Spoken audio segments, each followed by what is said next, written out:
सभी को मेरा स्नेह भरा नमस्कार। आज कक्षा 6 की दिव्यांजलि पुस्तक का पाठ 10 कर्मकारकः द्वितीय विभक्ति, इसके अभ्यास कार्य को हम लोग आज करेंगे। इससे पहले मैंने आपको ये पाठ पढ़ाया था। इस पाठ में आप लोगों को कर्मकारक के बारे में बताया गया है। आज हम लोग इसमें जो भी अभ्यास प्रश्न हैं उनकी चर्चा करेंगे, किस तरीके से उनको करना है वो सब कुछ सीखेंगे। इसमें सबसे पहले दिया गया है अधोलिखित शब्दानां द्वितीय विभक्ति रूपाणि लिखत। निम्नलिखित शब्दों के द्वितीय विभक्ति के रूप लिखिए। किस तरीके से लिखेंगे आप लोग देख सकते हैं कि हमें सबसे पहले इसका जो मूल शब्द है उसको देखना पड़ेगा। शब्दाः, फिर एक वचनम है, द्विवचनम है, बहुवचनम यहाँ पर दिया गया है। शब्दाः में मुख्य रूप से हमें देखना पड़ेगा, हिंदी का शब्द होगा, मूल शब्द होगा वृक्ष। तो हमें ये भी जानकारी रखनी होगी कि ये पुल्लिंग है, स्त्रीलिंग है या नपुंसकलिंग है। इस बारे में हमें अच्छे से जानकारी होनी चाहिए, तभी हम इसके शब्द रूपों को लिख सकते हैं। तो हमें लिखना है द्वितीय विभक्ति के, हमें किसका लिखना है? द्वितीय विभक्ति के शब्द रूप यहाँ पर लिखने हैं। तो द्वितीय विभक्ति के ये पुल्लिंग है, तो आपको पता है कि पुल्लिंग में द्वितीय विभक्ति में मौ लगेगा, तो ये हो जाएगा वृक्षम, वृक्षौ, इस तरीके से बनेगा वृक्षौ। और बहुवचन में बने जाएगा वृक्षान, वृक्षान बन जाएगा। कन्या शब्द है, स्त्रीलिंग है, इसका बन जाएगा कन्याम, कन्ये, कन्याः, इस तरीके से इसका बहुवचन रूप बनेगा। खग है, पुल्लिंग शब्द है, इसका खगम,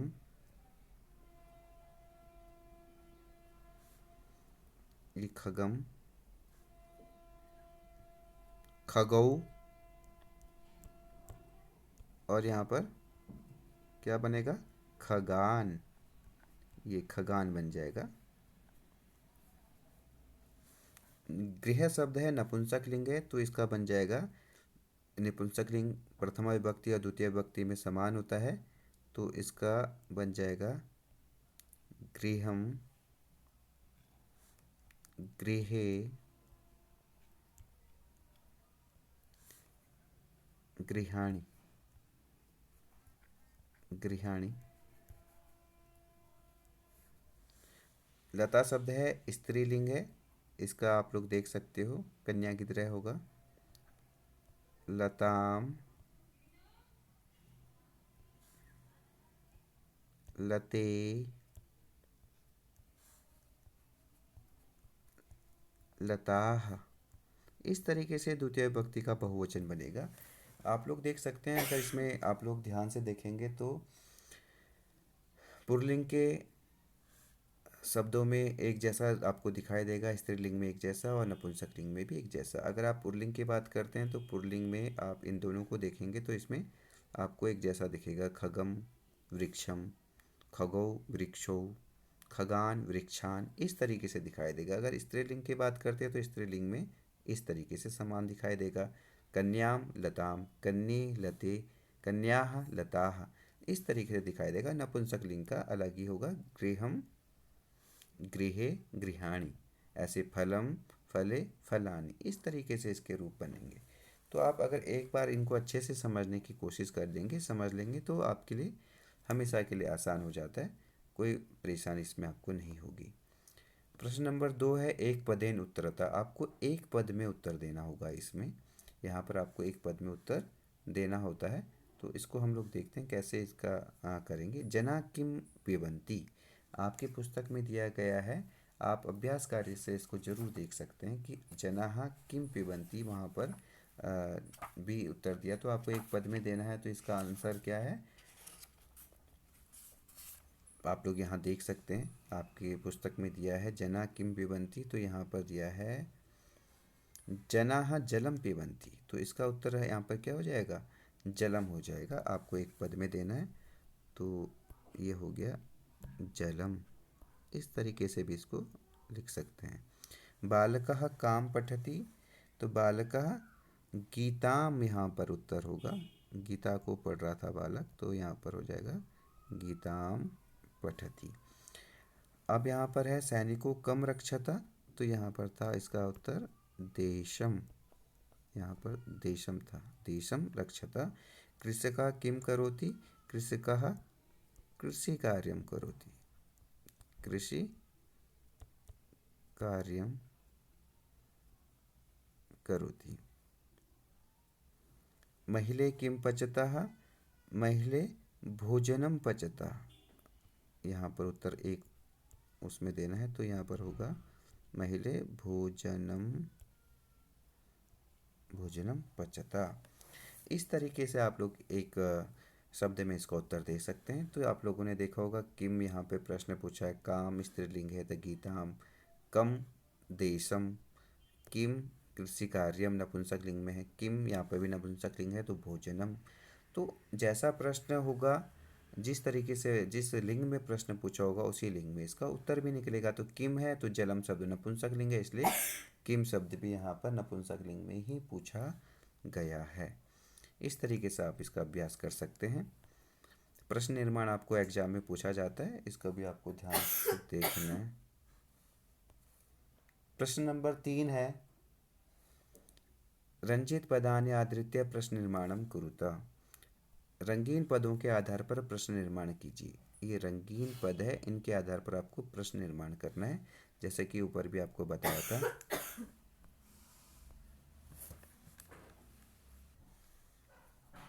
स अध्यापकम नमति, तो आपको रंगीन पद, ये जो आपको रेडिंग से लिखा गया है अध्यापकम, अध्यापकम में द्वितीय विभक्ति है।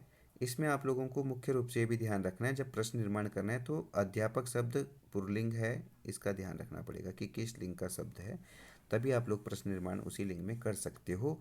स अध्यापकम नमति, तो इसका होगा स कम नमति। कम का मतलब है किसको नमस्कार करते हैं। दूसरा होगा ते पुष्पाणि जिगरंती, ते मतलब वे पुष्पों को सूंघते हैं, इसका हिंदी में अर्थ है। तो पुष्पाणि का क्या हो जाएगा, बहुवचन है आप लोगों को पता है, तो ये नपुंसक लिंग है, तो क्या हो जाएगा ते कानी, यहाँ पर हो जाएगा कानी जिगरंती, नपुंसक लिंग है, इस कारण से कानी स यहाँ पे प्रश्न बन जाएगा। स ईश्वरम भजती, वह ईश्वर को भजता है, तो ईश्वरम यहाँ पर पुल्लिंग है और इसका पुल्लिंग में फिर क्या हो जाएगा, जैसे कि ऊपर बना था यहाँ पर कम हो जाएगा, स कम भजती ईश्वरम भजती। तो पत्रे लिखा था, वो दो पत्रों को लिखते हैं, दोनों दो पत्रों को लिखते हैं। तो पत्रम पत्रे पत्राणी है, तो यहाँ पर हो जाएगा किम के कानी, तो के लिखता, तो के लिखता, वो दोनों क्या लिख रहे हैं, तो पत्रे लिखता, इस तरीके से उत्तर हो जाएगा। बालिका पत्रिकाः पठन्ति, बालिका पत्रिकाओं को पढ़ती है, तो बालिकाः काम के काः हो जाएगा, यहाँ पर काः पठन्ति स्त्रीलिंग में, काम के काः हो जाएगा, इस तरीके से आप लोग देख सकते हो। तो ये पत्रिका हो गया, तो यहाँ पर आंसर हो जाएगा काह, इस तरीके से इसका उत्तर यहाँ पर हो जाएगा। ये स्त्रीलिंग है, बहुवचन में था द्वितीय विभक्ति का, तो इसलिए प्रश्न में भी काह बना। तो आपको जब भी आप लोग प्रश्न निर्माण की बात करेंगे तो आपको मुख्य रूप से यहाँ पे लिंग देखना पड़ेगा, उसका उस वाक्य में जो शब्द दिया गया हो उसी हिसाब से आप लोग उसी लिंग के अनुसार आप प्रश्न निर्माण भी कर सकते हो। प्रश्न नंबर 4 है, मंजूषायाः कर्म पदम चित्वा रिक्त स्थानानि पूरयत। मंजूषा से कर्म पद चुनकर आपको क्या चुनना है, कर्म पद को चुनना है, रिक्त स्थानों की पूर्ति कीजिए। ये सारे कर्म दिए हैं, एक जो भी ये करता है और ये क्रिया दी गई है। अब ये क्या क्या काम कर रहे हैं, कर्म का मतलब होता है कार्य, कर्म का मतलब क्या होगा, कर्म पद का मतलब होगा कि कार्य, क्या कार्य कर रहे हैं, तो इनके कार्यों को या कर्म को आपको बताना होगा। तो चित्रकारः क्या होगा यहाँ पर, इसका पहला हो जाएगा आंसर चित्राणि। यहाँ पर हो जाएगा चित्राणि। चित्रकार क्या करता है? चित्राणि रचयता रचयति। एक चित्रकार है तो रचयति हो जाएगा। ख है इसमें, ख को देखेंगे, बालकः पश्यन्ति। बालकः पश्यन्ति, तो यहाँ पे क्या होगा? बालकः पश्यन्ति में बालकः, यहाँ पे दूसरा हो जाएगा दूरदर्शनम। दूरदर्शनम का मतलब आप लोग जानते होंगे, दूरदर्शनम। दूरदर्शनम का मतलब होता है टीवी। बालक क्या देख रहे हैं? टीवी देख रहे हैं। बालकाः बहुवचन है, पश्यन्ति क्रिया भी बहुवचन की लगी, तो दूरदर्शनम पश्यन्ति, टीवी को देखते हैं बच्चे, बालक। यहाँ पर ग है, शिक्षकः पाठयति। शिक्षक एक है, पाठयति क्रिया भी एक है, इसका मतलब है शिक्षक पढ़ाता है। क्या? किसको पढ़ाता है? तो छात्रान। यहाँ पर तीसरा ये उत्तर हो जाएगा, छात्रान। छात्रान पाठयति, छात्रों को पढ़ाता है शिक्षक। अगला है घ है, वानराः खादन्ति। बहुत सारे बंदर हैं, बहुवचन है, खादन्ति खाते हैं। क्या खाते हैं? तो बंदर क्या खाते हैं? आप लोगों को पता होगा, पेड़ से फलानी, फलों को खाते हैं। तो यहाँ पर ये द्वितीय विभक्ति का बहुवचन है, फलों को खाते हैं। वयम वदामः, यहाँ पे फलानी में चौथा ये आंसर हो जाएगा, तो यहाँ पर ये लास्ट हो जाएगा पांचवा। वयम वदामा, हम सभी, बहुवचन का प्रयोग किया गया है। वदामा बोलते हैं क्या? सत्यम, सत्य बोलते हैं। तो यहाँ पर उत्तर हो जाएगा सत्यम। तो इस तरीके से आप लोग इनके कर्मों को भी यहाँ पर लिख सकते हैं देखकर। पर सभी आपको इस मंजूषा को बड़े अच्छे से आपको देखना पड़ेगा कि इसमें कौन कौन से शब्द दिए हैं और किसके साथ कौन से मैच हो रहे हैं। पहले आप उनको इस तरीके से भी फील कर सकते हैं। इसका तरीका ज़रूरी नहीं कि आप एक क्रम से करें, आप जो भी आपको आ रहा है पहले उसको फील कर सकते हैं, उससे आपको आसानी होगी इसको करने में। पांचवा प्रश्न है, अधोलिखित वाक्यानाम संस्कृत भाषायाम अनुवादम कुरुता। नीचे लिखे वाक्यों का संस्कृत भाषा में अनुवाद कीजिए। आपको संस्कृत भाषा में अनुवाद करना है। तो पहला वाक्य है, हम सब लेखों को लिखते हैं। हम सब, सबसे पहले आप देखो, लिखते हैं। ये कर्ता और क्रिया को देख लेना चाहिए कि कर्ता और क्रिया कौन से वचन में है। तो ये बहुवचन में दिया है, हम सब लेखों को लिखते हैं। तो वयम, हम सीधा सीधा यहाँ पर वयम लिख सकते हैं। वयम का प्रयोग कर लेते हैं हम सब के लिए। वयम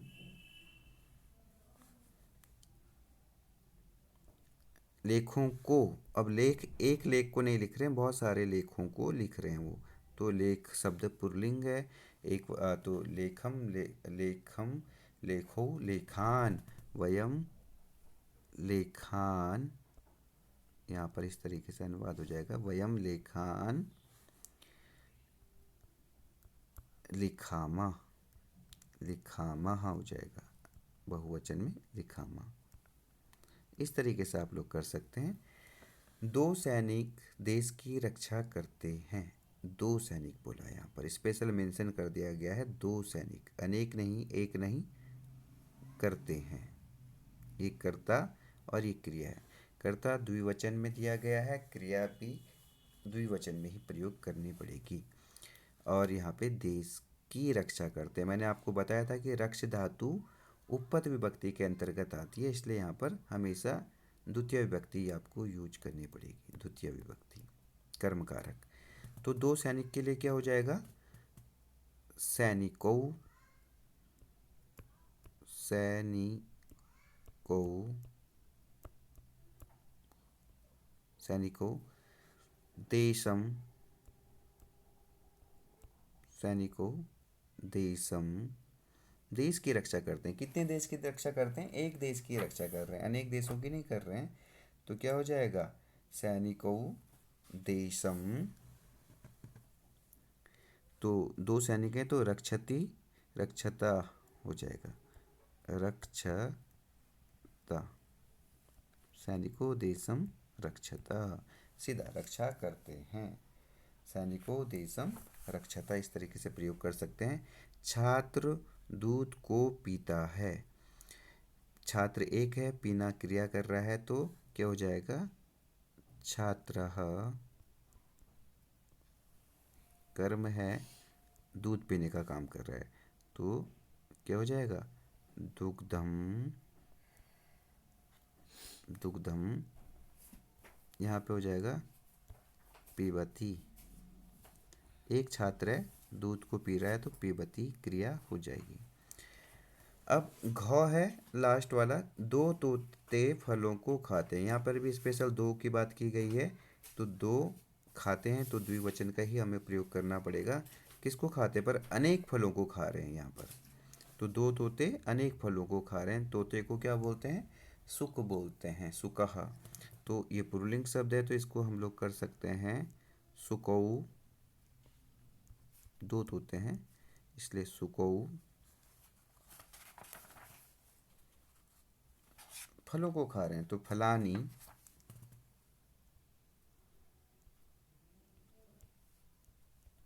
सुको फलानी।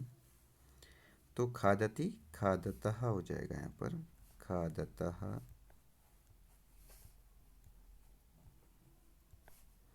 इस तरीके से आप लोग अनुवाद कर सकते हैं। थोड़ा समझने में यहाँ पे अगर प्रॉब्लम होगी तो आप सुनकर भी इसको समझ सकते हैं कि किस तरीके से बोला जा रहा है, क्या बोला जा रहा है। तो उस तरीके से आप लोग करेंगे। और अनुवाद बड़े आसान है, बस आपको थोड़ा ध्यान रखना होगा कि कर्ता और क्रिया का ध्यान और कर्म का ध्यान रखना पड़ेगा। रचनात्मक गतिविधि है यहाँ पर, अपने सहपाठियों के साथ कक्षा में कर्म कारक के छोटे छोटे वाक्यों द्वारा वार्तालाप कीजिए। आप लोग छोटे छोटे वाक्य भी बना सकते हैं कर्म कारक के और वार्तालाप कर सकते हैं, जैसे कि त्वम किम पठसी। इसका अर्थ होगा तुम क्या पढ़ते हो, वो बोलेगा अहम पुस्तकम पठामी। तो कर्म कारक यहाँ पे किम से आपने प्रश्न किया, पुस्तकम यहाँ पे कर्म कारक से उसने उत्तर दे दिया। नीचे दिए गए शब्दों में से कर्म कारक वाले शब्दों को पहचान कर उन्हें रेखांकित कीजिए। इसमें कर्म कारक वाले शब्द कौन कौन से हैं वो भी आपको पहचान करनी आनी चाहिए। जैसे अस्वान, ये कर्म कारक का शब्द है। ये नहीं है, चटका नहीं है, बालकः नहीं है। यहाँ पर होगा लताम लते लताहा, द्वितीय व्यक्ति एक वचन है।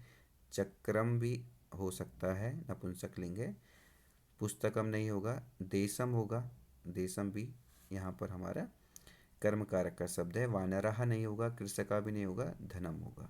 धनम धने धनानी, धनम धने धनानी हो सकता है। तो ये शब्द हमारे कर्म कारक के हैं जिनमें द्वितीय व्यक्ति का प्रयोग हुआ है। तो इस तरीके से आप लोग इस रचनात्मक गतिविधि भी कर सकते हैं, शब्दों को पहचानने की कोशिश भी कर सकते हैं। और इस तरीके से आप लोग निरंतर अभ्यास करते रहेंगे तो समझ में भी आ जाएगा। छोटे छोटे अभ्यास आपको करने हैं, ज़्यादा परेशान होने की ज़रूरत नहीं होती है। छोटे छोटे अगर आप वाक्य पढ़ेंगे तो आपको समझ में आ जाएगा। वीडियो को भी देखते रहेंगे तो आपको अच्छे से समझ आता रहेगा। जहाँ पर आपको प्रॉब्लम होती है आप बार बार देख कर सीख सकते हैं। और इसी तरीके से आप लोग इस चैनल में बने रहेगा। मिलते हैं हमें आपको नई वीडियो के साथ, फिर से हम दोबारा आपको मिलेंगे। नमस्कार।